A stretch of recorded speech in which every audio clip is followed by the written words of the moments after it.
Mas eu quero falar hoje sobre o encontro de Jesus com Nicodemos. João capítulo 3, do versículo 1 ao 16.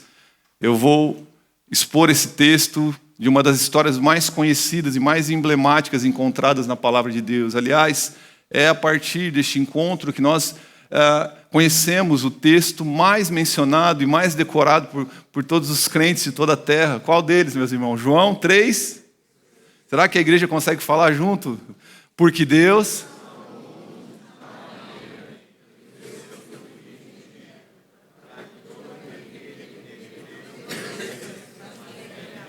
Tem várias versões, né? A NVI, NVT, o livro aqui. Então, mas esse encontro é maravilhoso, é fenomenal o que Jesus faz nesse encontro, o que ele prega, o que ele ensina. E eu quero dizer para os irmãos que eu tenho pregado sobre isso, tenho falado sobre isso, e todas as vezes que eu leio esse texto, que eu leio essa história, o meu coração é profundamente impactado pela presença de Jesus. Eu tenho sido levado a um lugar de choro e de contrição por entender o que Jesus traz nesse ensino. E eu creio que nessa manhã, ao ser exposto a um texto tão simples e tão conhecido, se o teu coração estiver aberto, estiver pronto para receber essa mensagem, eu creio que o Senhor vai reavivar uma chama, uma mensagem tão poderosa no teu coração. Nós vamos ler agora 16 versículos, nós vamos ler do João 3, 1 até o versículo 16, essa conversa, esse relato vai até o 21, mas eu quero ir até o versículo 16. Vamos lá, João 3, a partir do versículo 1. Havia um fariseu chamado Nicodemos, autoridade entre os judeus. Ele veio a Jesus à noite e disse: Rabi, sabemos que ensinas da parte de Deus, pois ninguém pode realizar os sinais milagrosos que fazes se Deus não estiver com ele. Em resposta, Jesus declarou: em verdade lhe digo que ninguém pode ver o reino de Deus se não nascer de novo. Nicodemos perguntou: como alguém pode nascer quando já é velho?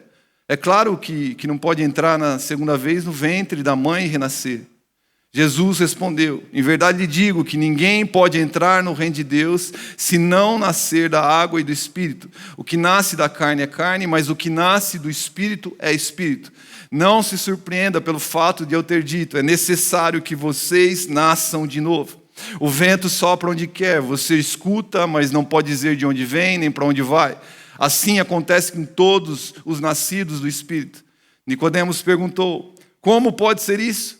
Jesus disse: você é mestre em Israel e não entende essas coisas? Em verdade lhe digo que falamos do que conhecemos e testemunhamos do que vimos, mas mesmo assim vocês não aceitam o nosso testemunho. Eu falei das coisas terrenas e vocês não creram. Como crerão se eu falar das coisas celestiais? Ninguém jamais subiu ao céu, a não ser aquele que veio do céu, o Filho do Homem. Da mesma forma que Moisés levantou a serpente no deserto, assim também é necessário que o Filho do Homem seja levantado para que todo aquele que nele crer tenha a vida eterna. Porque Deus tanto amou o mundo que deu o seu Filho unigênito para que todo aquele que nele crer não pereça, mas tenha a vida eterna. Amém?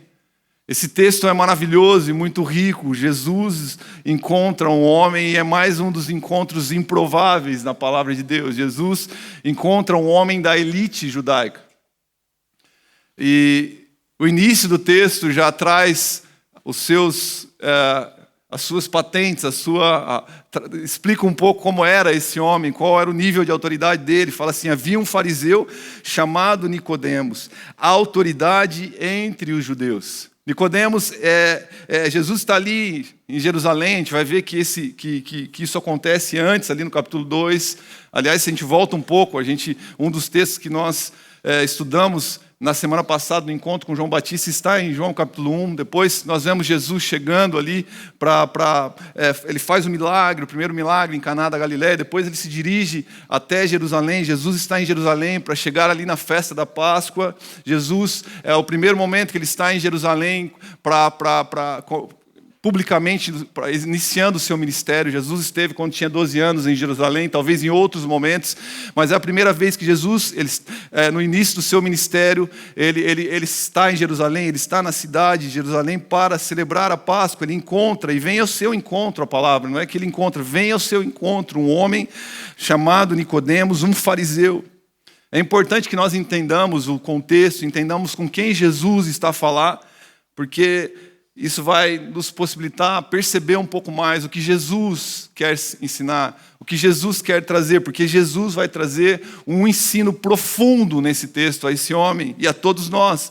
Um fariseu e uma autoridade entre os judeus. Nicodemos, ele não era só um fariseu, ele era uma autoridade entre os fariseus, ele era membro do Sinédrio. O Sinédrio era uma cúpula, era um grupo fechado de 71 anciãos que se reuniam, eles legislavam, eles eram a lei, eles produziam a lei nos ritos religiosos, eles eram como juízes da época para os israelitas, eles definiam a rota do povo, eles estabeleciam regras entre os membros do Sinédrio, desses membros, de 71 membros, existiam os saduceus, os fariseus, os anciãos, os escribas, os homens que escreviam a palavra, todos eles faziam parte desse grupo seleto, desse grupo tão importante. Eles eram conhecedores profundos da palavra, eles eram a elite da sociedade, eram homens com um nível social e financeiro elevado, principalmente Nicodemos. Os historiadores falam que Nicodemos era um homem que tinha poder aquisitivo, que tinha uma capacidade financeira, porque era uma autoridade, estava acima. Nem todos os fariseus eram ricos ou abastados, mas eram parte da classe média, mas Nicodemos, como membro, como autoridade sobre outros fariseus, certamente era um homem da elite financeira. Os fariseus eram homens também que viviam uma religiosidade extrema, que observavam centenas de leis severas, leis tão até estranhas para nós hoje. Observavam não trabalhar no sábado ao ponto de a pessoa estar doente no sábado. E uma das leis, ela podia até pôr o vinagre na boca, mas ela não podia fazer o gargarejo, porque isso era considerado pecado e erro, porque você teria que trabalhar, mexer a tua boca. Entre outras regras e leis tão rígidas e tão engessadas, esse homem fazia parte desse tipo de religião. Eles tinham uma religião tão engessada, eles tinham procedimentos que manipulavam o povo. As pessoas eram como peças nas suas mãos, eles queriam dirigir as massas por meio dessas regras, porque eles acreditavam que as obras, que aquilo que nós fazíamos, a observação da lei é o que iria salvar a vida deles. Por isso que a gente vê ali no capítulo anterior, e havia uma mistura, uma hipocrisia tão grande, que eu vou falar sobre isso um pouco mais à frente, mas havia muitos interesses financeiros, havia interesse dentro do templo, havia comércio dentro do templo, ao ponto de a gente voltar ali no capítulo 2 de João, nós estamos no capítulo 3, e ver Jesus fazendo ali a purificação do templo, ele chegando, derrubando ali as bancas, ele sendo rígido com aqueles homens, ele indignado com o que estava sendo feito, a troca de dinheiro, o cambismo, não sei se é correto falar isso, o câmbio que estava sendo feito ali, e ele fica indignado, ele começa a corrigir, ele começa a purificar, porque vocês não podem fazer da casa do meu pai um lugar de comércio, um lugar de desordem, porque era um sítio onde circulava muito dinheiro sujo, dinheiro com segundas intenções, dinheiro que não era um dinheiro obtido de forma justa. E parte desses recursos estavam nas mãos de religiosos da época. Por isso ali em João capítulo 2, versículo 16, Jesus, o texto fala: e disse aos que vendiam pombas: tirem essas coisas aqui, parem de fazer da casa do meu pai um mercado. Mais tarde, Jesus vai fazer a mesma coisa, porque ele purifica o templo. Mais tarde no seu ministério, nas últimas semanas em que ele está prestes a ir para a cruz, novamente Jesus faz isso, ele corrige. O zelo de Jesus é tão grande, é tão forte, porque os discípulos olham Jesus ali corrigindo, limpando o templo, eles lembram de um texto e falam, é como aquele texto em que a palavra fala: o zelo pela casa me consome, o zelo do Senhor. Mas em Mateus capítulo 21, versículo 13, Jesus, ao fazer de novo essa purificação do templo, porque os fariseus ali no início do ministério de Jesus vão começar uma retaliação, vão começar uma opressão. Talvez Nicodemos está ali para ver quem é Jesus, a gente vai perceber e ali curioso, mas esses homens, eles não vão se arrepender, eles não vão se converter, eles são homens duros. Jesus faz isso novamente, lá em Mateus capítulo 21, versículo 13, ele fala: e disse as Escrituras, As Escrituras afirmam: o meu templo será chamado casa de oração, mas vocês transformaram no covil de ladrões. Vocês têm feito da minha casa um lugar com objetivos, com motivações completamente distorcidas. Uma religião falsa, uma religião com uma fé superficial, intelectualista, que só pensava de forma intelectual, sem ter a revelação do fogo do Espírito Santo. A gente vai perceber isso na vida de Nicodemos. Esse era o contexto religioso que Jesus está. Por isso, talvez esse importante líder religioso vai ali encontrar Jesus à noite, na calada da noite, porque ele não queria que os seus comparsas, esse grupo do Sinédrio visse ele misturado com um homem que no capítulo anterior tinha desbancado as bancas, tinha corrigido, tinha sido duro com parte desse povo, dessa massa religiosa. Ele vai ali durante a noite. Nicodemos vai ao encontro de Jesus. Talvez no seu coração tem um temor, tem algo que está acontecendo. A gente não consegue observar isso com tanta clareza. O texto não fala profundamente, mas a gente começa a observar por meio das palavras. Ele olha para Jesus e fala: Rabi. Ele reconhece Jesus como um mestre, um rabino naquela época era um professor que ensinava sobre a Torá. Ele fala para Jesus também a respeito dos milagres. Eu tenho visto os sinais e os milagres que você tem feito, Rabi, mestre. Como se ele olhasse para Jesus e reconhecesse. E ele fala: você vem da parte de Deus. Tinha um temor no coração de Nicodemos, como se esses sinais fossem um selo da aprovação de um homem que é abençoado, que tem um poder sobrenatural e divino.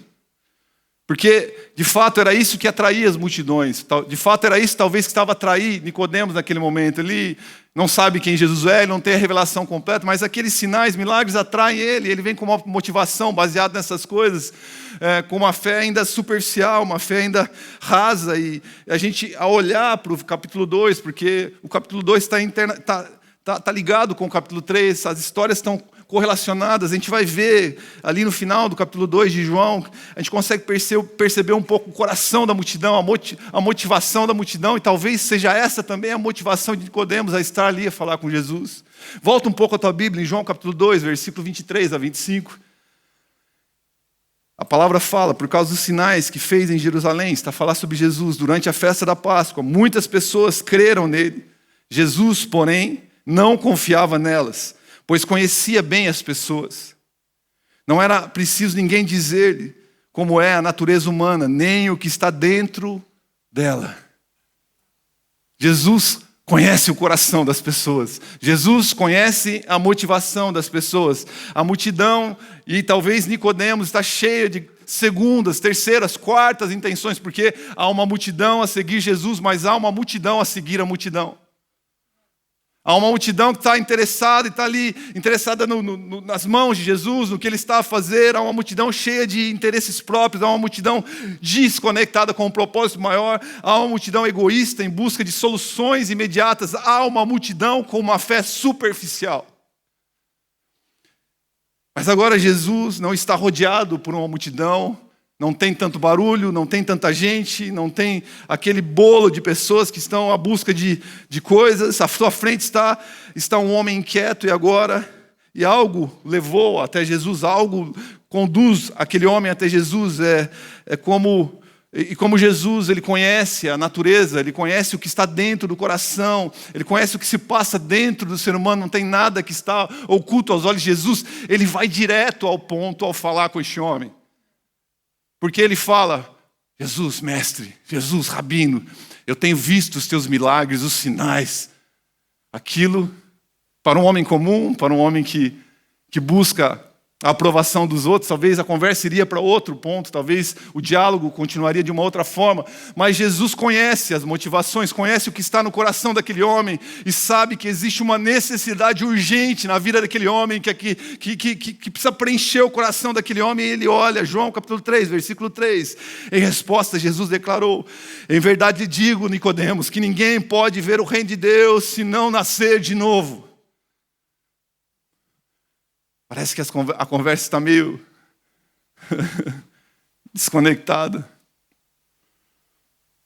Deixa eu te dizer uma coisa, Nicodemos.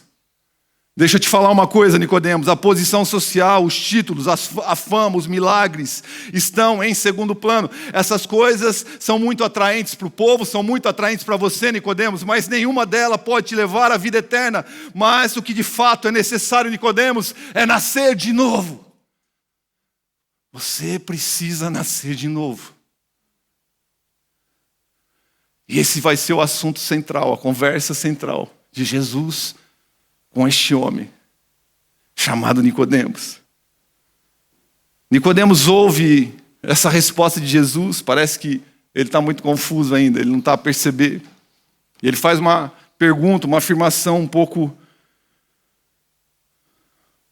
que óbvia, mas de alguém que mostra que não percebeu o que Jesus está dizendo. Nicodemos diz em João 3,4, Nicodemos perguntou, como alguém pode nascer quando já é velho?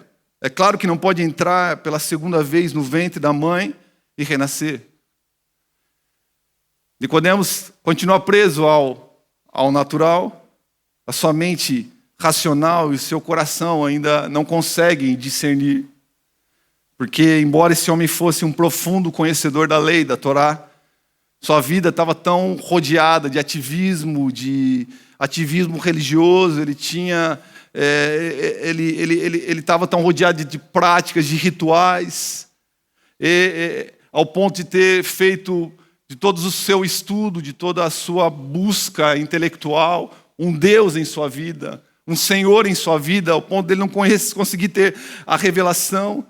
E aquelas práticas tinham se tornado mecanismos de domínio sobre a vida dele mesmo, sobre a vida do povo. Era um mecanismo de domínio. Todas aquelas práticas, aqueles rituais que ele fazia, tinha cegado a sua capacidade de perceber a profundidade da palavra, a revelação do Espírito, ao ponto de Jesus olhar em Mateus capítulo 23 e olhar para os fariseus, como esse fariseu que está na frente de Jesus, Nicodemos, e dizer e fazer uma relação das características deste homem, de como era a condição daqueles fariseus, de como eles estavam naquele momento. Ele olha para os fariseus em Mateus capítulo 23, e do versículo 23 ao 26, ele chama os fariseus hipócritas.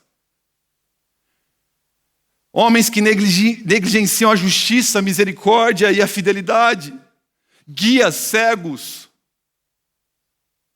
Vocês limpam o exterior, mas por dentro estão cheios de cobiça e ganância. Vocês, fariseus, são sepulcros caiados, por fora vocês estão bonitos, vocês têm bela aparência, mas por dentro vocês estão mortos.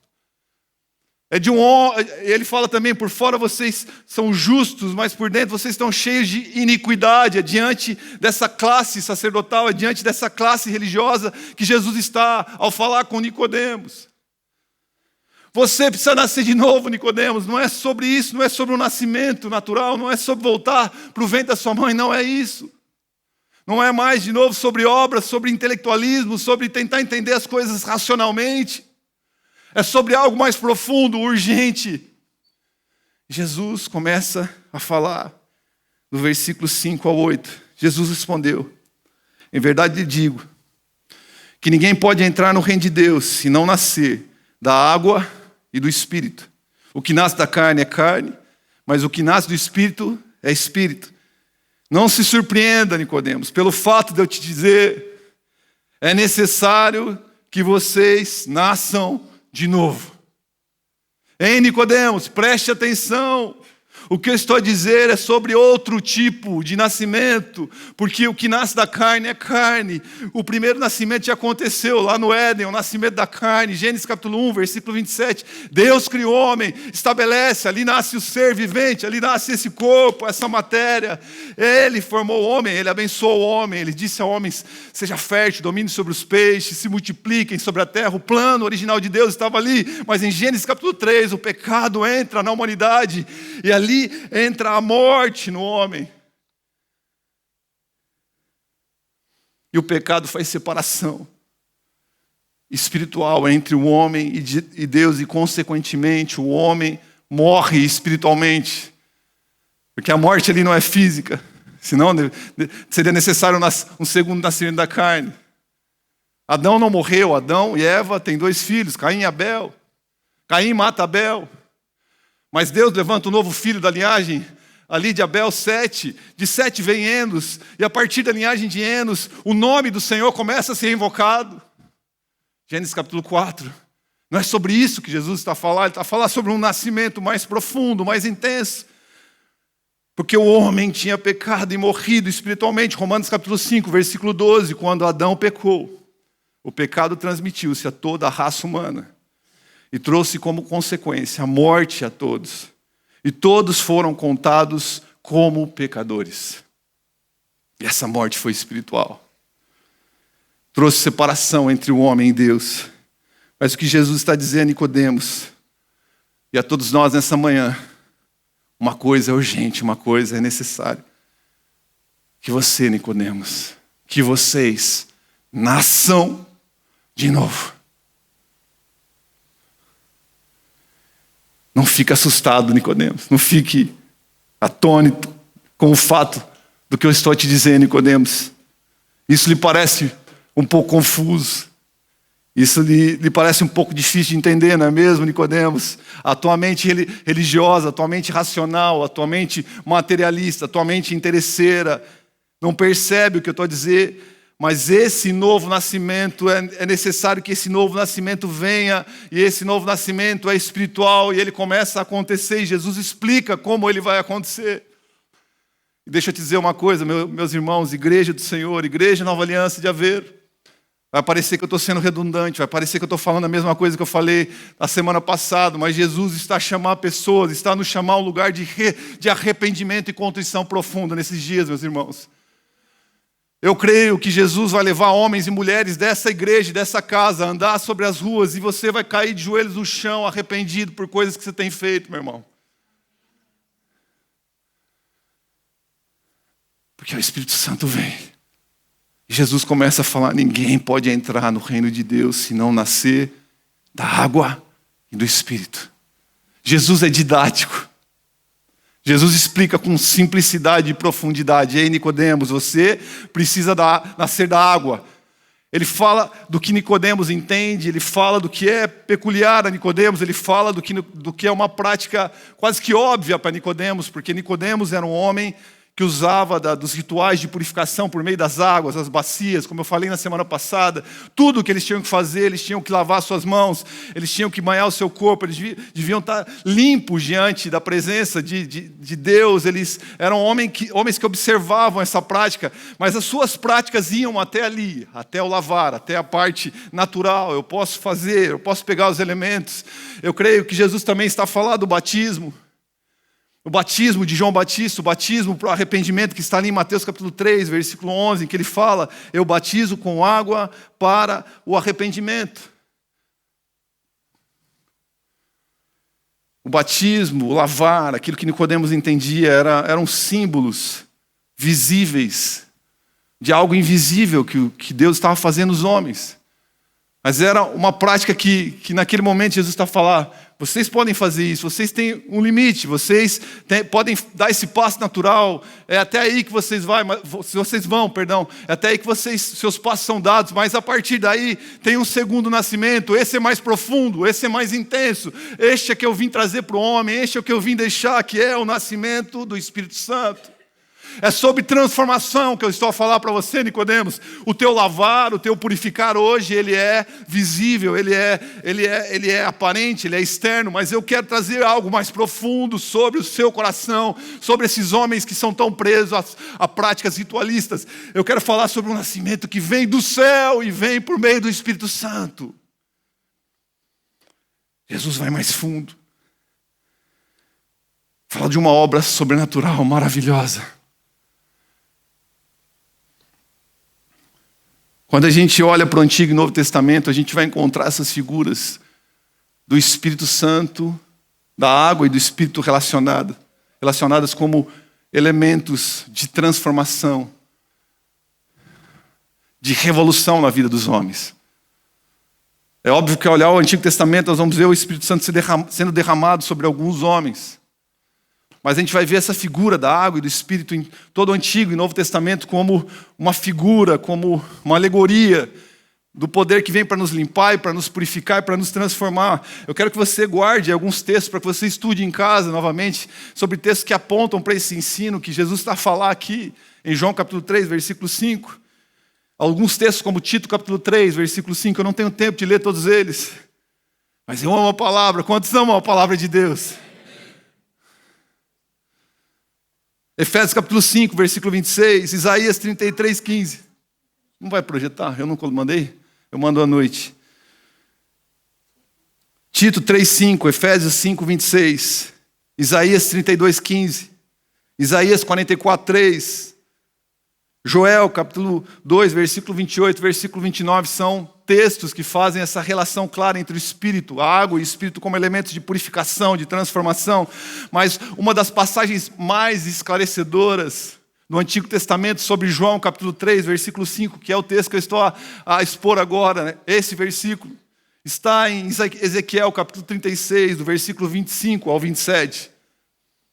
Neste momento o povo está ali, preso na Babilônia, está no cativeiro, mas Deus começa a usar o profeta Ezequiel para exortar esse povo, para falar sobre o pecado, confrontar, mas ao mesmo tempo trazer uma esperança gloriosa, uma esperança vindoura por meio do derramar do Espírito Santo, por meio do lavar dos pecados, por meio do arrependimento. E ele diz ali em Ezequiel capítulo 36, versículo 25 a 27.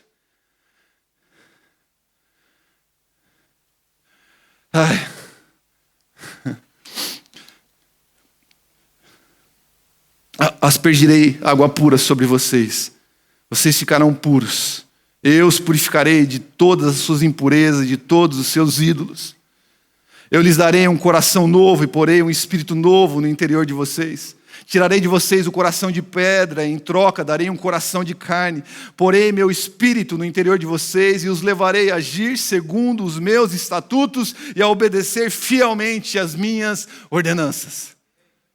É a promessa sobre o povo de Israel, sobre aqueles que estavam cativos no cativeiro, que estavam ali dominados. Essa é a promessa vindoura, essa promessa do derramar do Espírito Santo sobre aquele povo e sobre nós, porque o profeta está dizendo: porém o meu Espírito no interior de vocês.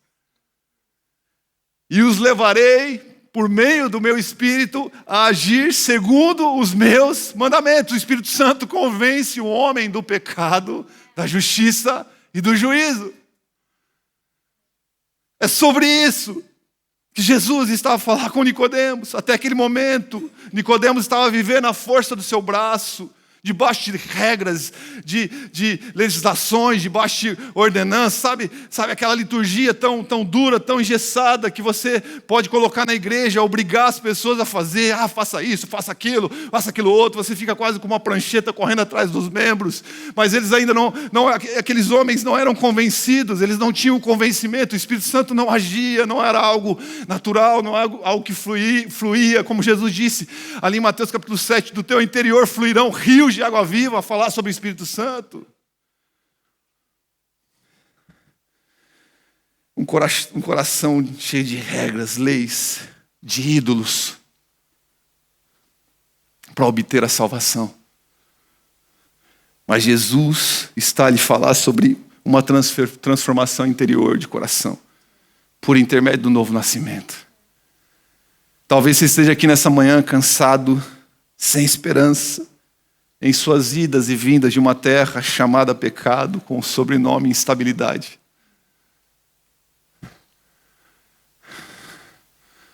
Vivendo debaixo do jugo, de uma pressão, de uma opressão litúrgica e religiosa. Eu vou ter que ir lá na igreja novamente, eu amo aquele lugar, mas aquele lugar me confronta, porque ao chegar naquele lugar, eu vejo escancarado naquela tela, não as projeções só das letras, mas eu vejo escancarado o meu próprio pecado, de que sou refém semana após semana.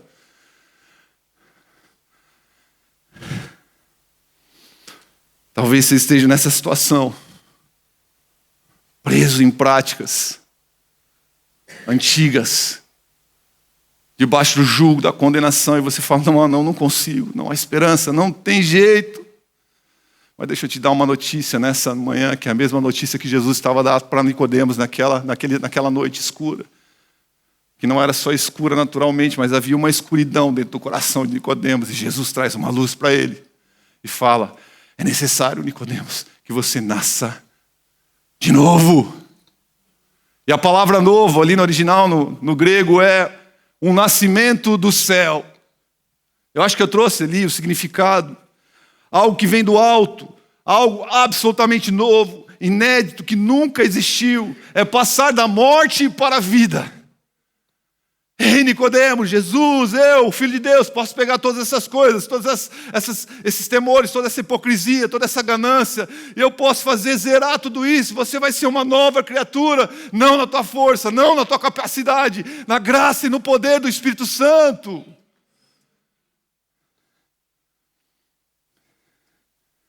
Sabe por quê, Nicodemos? Versículo 8. O vento sopra onde quer. Você o escuta, mas não pode dizer de onde vem nem para onde vai. Assim acontece com todos os nascidos do Espírito Santo. Jesus aqui faz um trocadilho de palavras, porque tanto no hebraico, ruá, como no grego, pneuma, essas duas palavras significam vento. E Jesus fala o vento, mas está a falar do Espírito. A palavra é pneuma. O meu Espírito sopra aonde quer. Nicodemos, você escuta, mas não pode ver de onde vem, nem para onde vai. Nós não vemos o vento, mas nós sentimos o vento. Principalmente aqui em Aveiro. O vento está a soprar em Aveiro. Constantemente. E que assim como no natural, seja no espiritual sobre essa cidade. Aplauda bem forte a Jesus. A cidade do vento.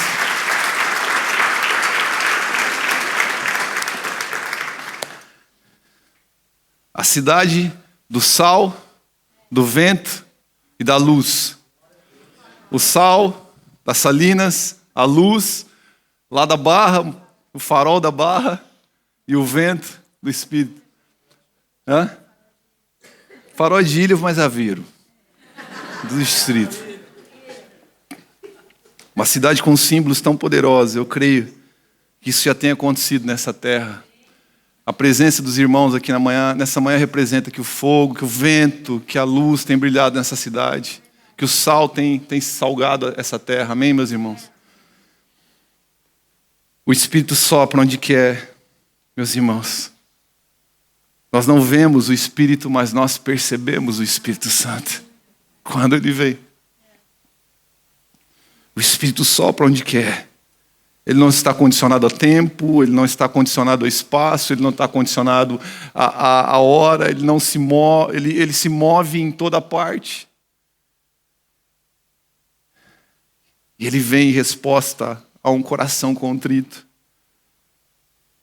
Ele vem em resposta ao arrependimento que produz um novo nascimento em qualquer parte. Por isso, se agora, em alguma rua de Aveiro, alguém se arrepender e clamar pelo Espírito Santo, ele virá na rua, ele virá na casa, ele virá na prisão, na praça, na escola, na universidade. Ele sopra sobre toda parte.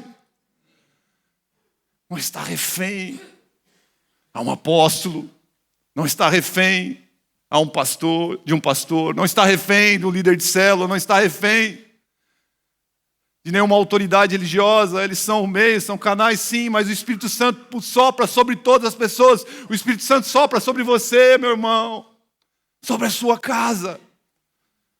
Tem um testemunho muito forte que eu li num livro que eu estava a estudar essa semana, em que um homem entrou no gabinete de um pastor, deu bom dia, pediu para falar com ele, e o pastor falou: bom dia, que bom que você está aqui, o que você veio fazer? Não, eu vim para falar aqui, pastor, que ontem eu estava aqui em uma das reuniões. Ah, que bom! E o que aconteceu? Não, eu vim pela rua, eu saí de casa para roubar um dos carros aqui da igreja. Eu estava com um revólver na minha cintura, e eu sou um traficante, eu precisava roubar um carro, e eu vim aqui, Mas de repente, quando eu andava pela rua, quando eu estava indo em direção à rua da igreja, eu comecei a ouvir um som, eu comecei a ouvir uma música, algo dentro de mim começou a mexer com aquele som, com aquela melodia. Eu fui levado até dentro da igreja, eu sentei lá no último banco, aquela arma estava aqui, eu procurei ficar um pouco escondido, mas aquela música penetrou meu coração. Eu não sei o que aconteceu, eu não sei o que começou a acontecer dentro de mim. Eu comecei a ficar desesperado, sentir um amor, eu comecei a chorar. Eu saí correndo daquele lugar, desesperado. Cheguei em casa a chorar. A minha esposa olhou para mim e falou: o que foi, meu filho? Você está machucado? Alguém bateu em você? O que aconteceu? Ele disse para sua mulher assim, eu anotei essa frase que é tão forte: não, mulher, não foi isso. Aquele homem que você conhecia morreu. Sou uma nova criatura. Deus salvou minha vida. O vento sopra aonde quer.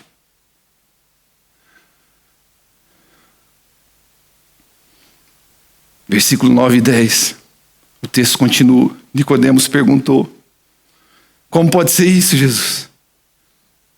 Como que isso pode acontecer? Não faz sentido. Jesus respondeu: você é mestre em Israel e não entende essas coisas? Você é doutor na lei. E essa é a última frase que aparece da boca de Nicodemos nesse diálogo. Nicodemos encerra sua fala ainda incrédulo, porque sua pergunta denuncia a sua dúvida e a sua incredulidade. Como isso pode acontecer? Como você disser, não faz sentido.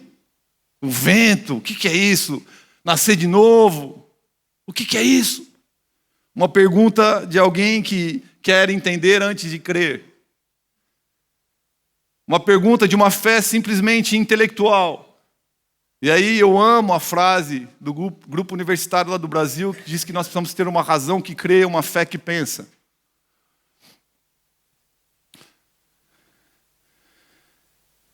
Em João capítulo 20, versículo 29, um pouco mais à frente, Jesus, depois da sua ressurreição, olha para Tomé, que estava em dúvida da sua ressurreição, pede para ele tocar nele: estou vivo, sou eu mesmo. E ele olha para Tomé e fala: bem-aventurados que não viram e creram. Felizes são aqueles que não veem e creem. Apesar de todo o conhecimento, de toda a intelectualidade desse homem, de toda a eloquência dele, ele não teve a revelação, ele não consegue perceber a revelação da graça e do favor imerecido de Deus na sua frente, ele não percebe. É interessante que Jesus não fala de novo nascimento com Zaqueu, um homem corrupto, um homem que tinha a vida toda torta, um homem que roubou das pessoas. Ele não ensina sobre novo nascimento com Zaqueu, ele não fala de novo nascimento com a mulher samaritana ali no poço de Jacó, uma mulher que tinha se casado 5 vezes, estava numa sexta relação, sem casamento, a viver em pecado. Ele não traz o ensino do novo nascimento para essa mulher. Ele não fala sobre novo nascimento com a mulher pega em adultério. Porque quando você olha todos esses textos que eu acabei de mencionar, todas essas histórias, vocês vão ver na vida dessas pessoas um coração quebrantado e contrito, disposto a começar tudo do zero. Que vem em Jesus a oportunidade de recomeçar. Você está a dizer, Jesus, você está a dizer isso, que eu posso nascer de novo, que o Senhor vai zerar o escrito de dívida, a minha vergonha da prostituição, a minha vergonha de ser um ladrão, de ser um corrupto. Ao aceitar Jesus, ao me arrepender, é isso que é nascer de novo. E eles se rendiam. Mas quem está diante de Nicodemos é Jesus, aquele que é a graça, aquele que é a verdade. Ele não desiste. Nicodemos está quietinho agora e Jesus fala: agora você vai ouvir um pouco mais. Você não percebeu algumas coisas ainda, Nicodemos? Você é mestre, você é um religioso, você é um rabi, um líder, um membro do Sinédrio. É você, Nicodemos, que precisa sentar e ouvir a respeito do novo nascimento. Um homem que todos dessa sala e desse auditório teriam quase que profunda certeza, sem os relatos, sem as explicações bíblicas hoje, de que era um homem que tinha nascido de novo. É você, Nicodemos. É você que precisa ouvir a respeito do que é nascer de novo. Você não percebeu ainda? E Jesus começa a ensinar a quem já devia saber tudo. Versículo 11, 12 e 13. Em verdade te digo que falamos, Nicodemos, do que conhecemos e testemunhamos do que vimos, mas mesmo assim vocês não aceitam o testemunho. Eu falei de coisas terrenas e vocês não creram. Como crerão se eu falar de coisas celestiais? Ei, Nicodemos, ninguém jamais subiu ao céu, a não ser aquele que veio do céu, o Filho de Deus. Apesar da grande habilidade daquele professor Nicodemos, que era obcecado pelas leis, pela Torá, pelos detalhes da lei, ele não consegue reconhecer Jesus, ele não consegue reconhecer que à sua frente está o testemunho vivo de tudo o que ele tinha estudado até aquele momento no Antigo Testamento. Na sua frente está a glória celestial, está aquele que estava na criação, na formação, aquele que disse, façamos. Estava na sua frente aquele que desceu do céu, aquele que veio tabernacular com o homem, o Emanuel, o Deus conosco, está na frente de Nicodemos, e ele veio para os seus, e os seus não o reconheceram. É isso que Jesus está falando nesse verso. A esse homem incrédulo que se tornou ignorante por causa da sua incredulidade. Nicodemos, sem fé é impossível você se conectar com o que é celestial. Você não vai subir ao céu por causa das suas obras e por causa do seu sistema religioso. Nicodemos, você não vai subir na sua força, porque somente aquele, a palavra fala, ninguém subiu ao céu, a não ser aquele que veio do céu, aquele que te dá autoridade para subir ao céu, para viver uma vida eterna, está em sua frente. Ele tem um nome que é sobre todo nome, e todo aquele que se render a este nome, é este que terá o direito de viver uma vida eterna, e esse nome é Jesus Cristo de Nazaré. Você só vai subir ao céu por meio de Jesus. Aquele que desceu do céu é quem tem toda a autoridade, toda a sabedoria. Nicodemos, você precisa se arrepender da sua incredulidade, da sua arrogância, da sua autossuficiência, da sua imagem hipócrita de santificação, de se auto-intitular salvo por obras, de falar, vocês são menores, olha lá aquele pecador, aquela prostituta, aquela mulher pega em adultério, olha, eu sou um homem libado, eu sou um homem salvo. Você precisa se arrepender disso, Nicodemos, porque a graça do Senhor te basta. Eu li algo muito forte no livro em que eu estudava essa semana sobre Nicodemos, e que o autor fala assim: Nicodemos era um homem influente na sociedade, um líder destacado de sua religião, mas ocupar um cargo de liderança na igreja não é suficiente para levar você para o céu. Ninguém entra no céu por ser pastor, presbítero, diácono, missionário ou líder na igreja. Somente aqueles que nascem de novo podem entrar no reino de Deus. Você pode aplaudir Jesus por isso?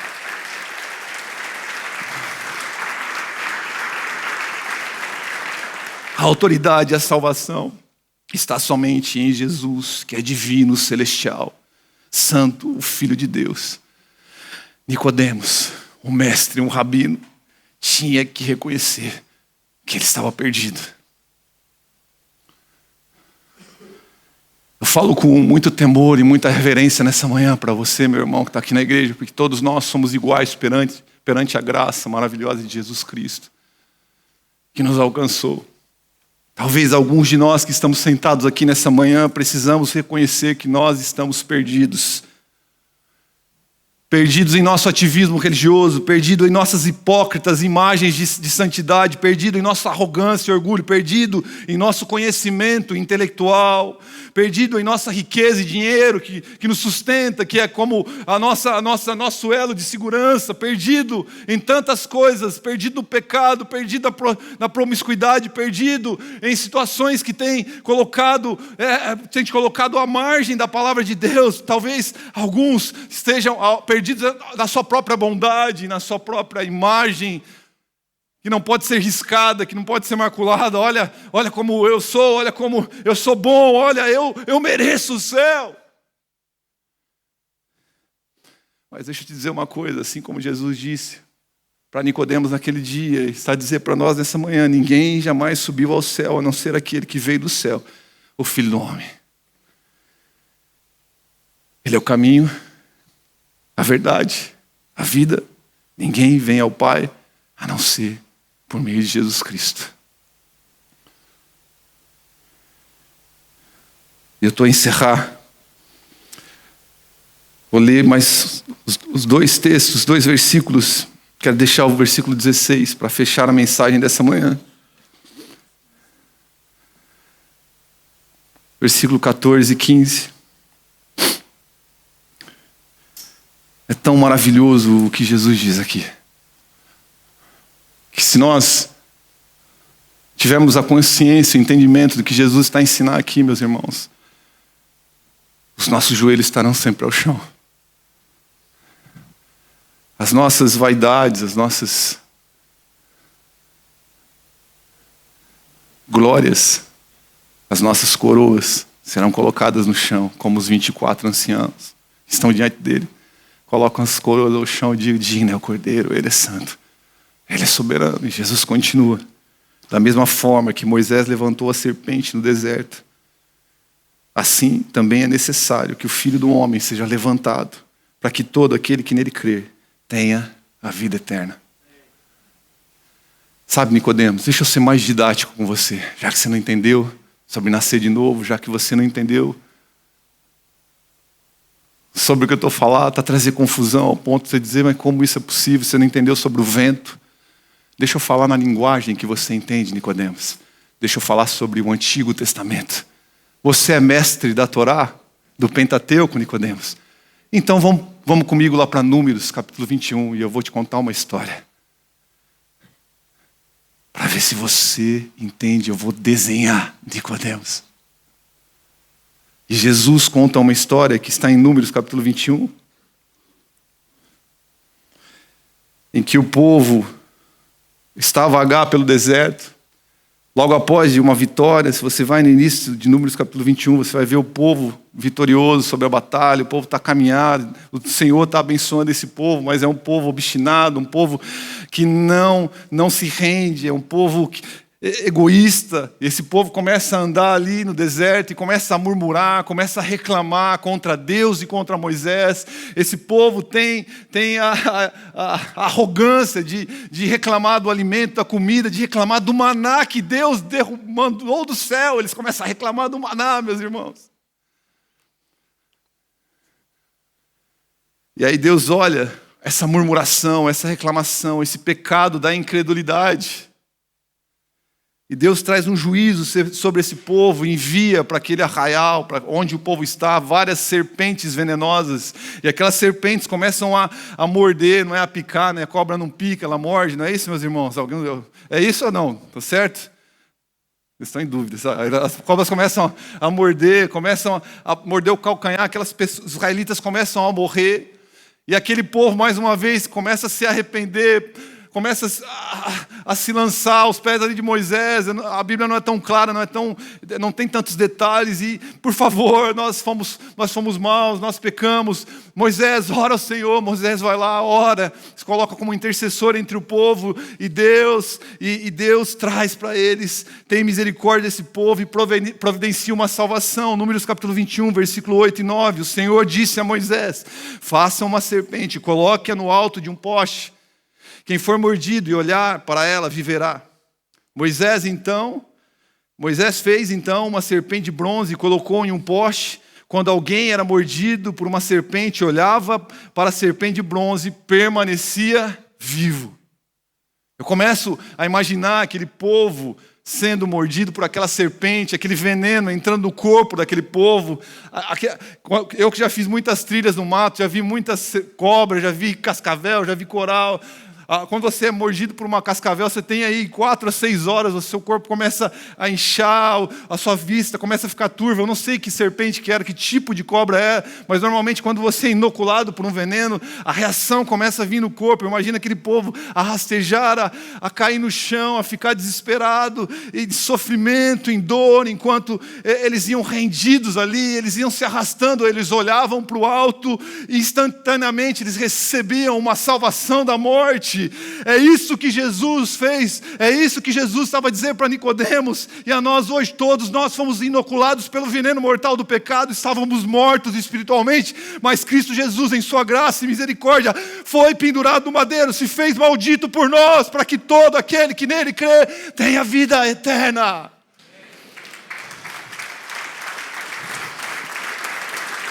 É isso.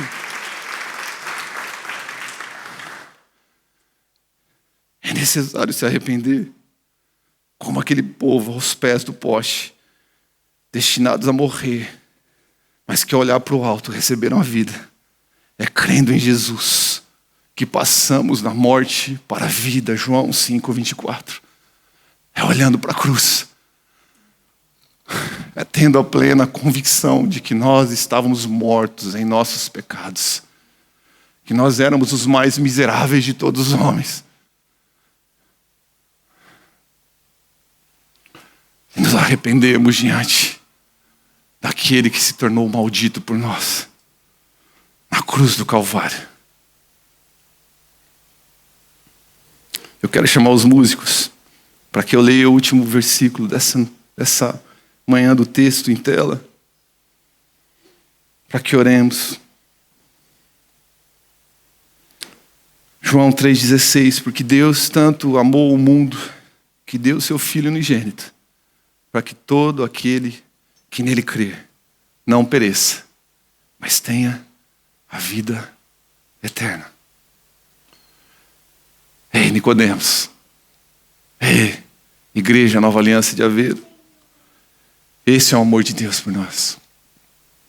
Não é só para fariseus, não é só para saduceus, não é só para brasileiros, não é só para portugueses, não é só para venezuelanos, não é só para africanos. O amor de Deus é para todo o que crer.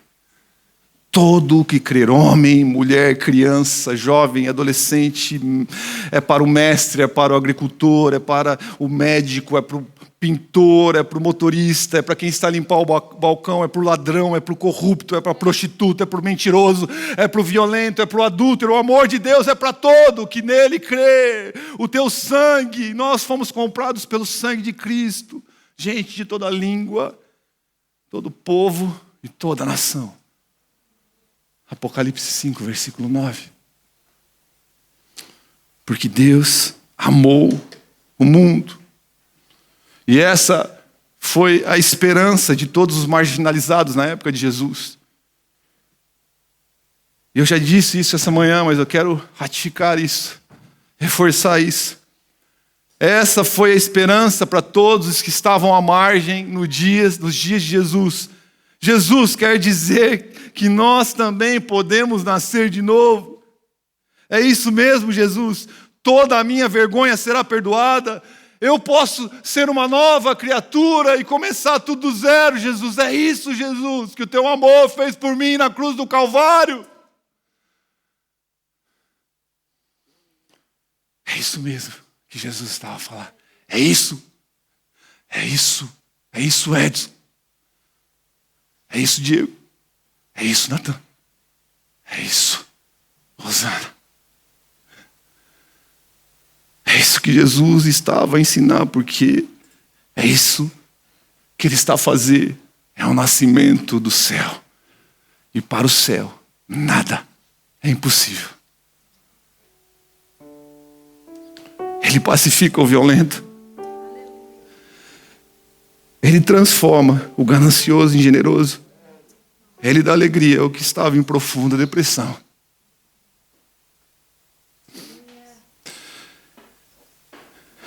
Ele devolve vida ao que estava à beira do suicídio. Ele enche o coração vazio e carente. Ele transforma uma família em cacos. Traz do monturo da desgraça. Ele une os corações. Traz salvação, dignidade. E faz com que essa família se transforme no luzeiro. Ele pega aqueles que se acham inadequados e confunde aqueles que se acham adequados. Ele pega as coisas que não são para confundir as que são.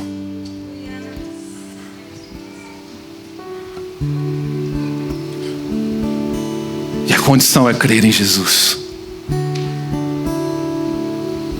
É o seu sacrifício na cruz do Calvário que nos livra do salário do pecado, a morte, e nos conduz ao caminho de vida e vida em abundância. 2 Coríntios capítulo 5, versículo 17.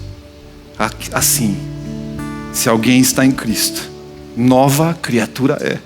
As coisas velhas se passaram. Eis que tudo se fez novo. Não tem como eu lembrar do que Jesus fez na minha casa, na minha vida, sem haver uma profunda gratidão no meu coração, meu. A condição da minha família era de imundícia, de podridão,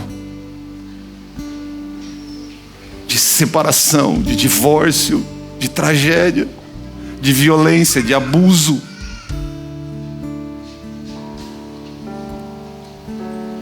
Mas nós nascemos de novo. Tem uma canção que fala, não precisa tocar não. Eu nasci de novo. Nasci de novo. Vamos junto. É que eu preciso contar um tom confortável, me ajuda aí. Eu nasci de novo. Nasci de novo em ti, sou mais que vencedor.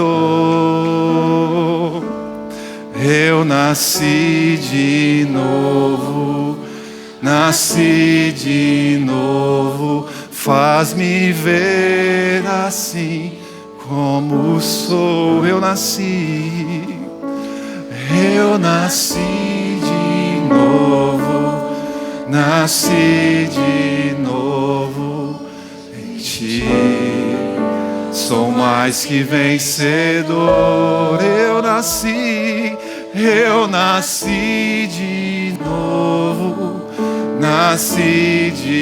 novo, faz-me ver assim como sou. Nova criação eu sou uma nova criação, eu sou. Nós não sabemos o que acontece com Nicodemos. Os textos não são tão claros e não trazem detalhes tão profundos, mas nós podemos encontrar Nicodemos em mais duas passagens em que ele, em um momento,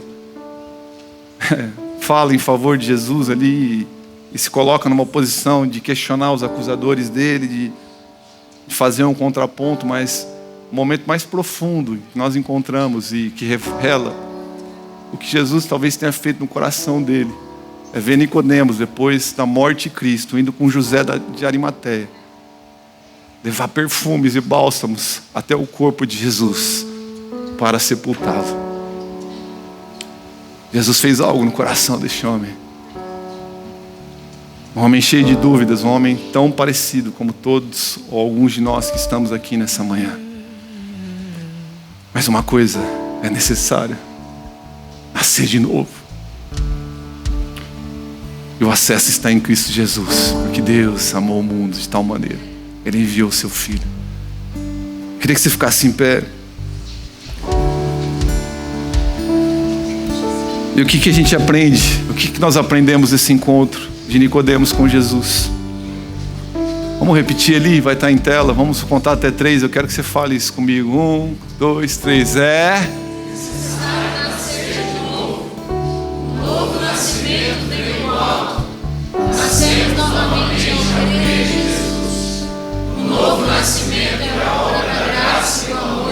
Deus. O novo nascimento é o início de uma nova vida e vida eterna. Amém. Queria que você fechasse os teus olhos agora. Eu creio que o Senhor está a falar a alguns corações. Eu acho que eu queria...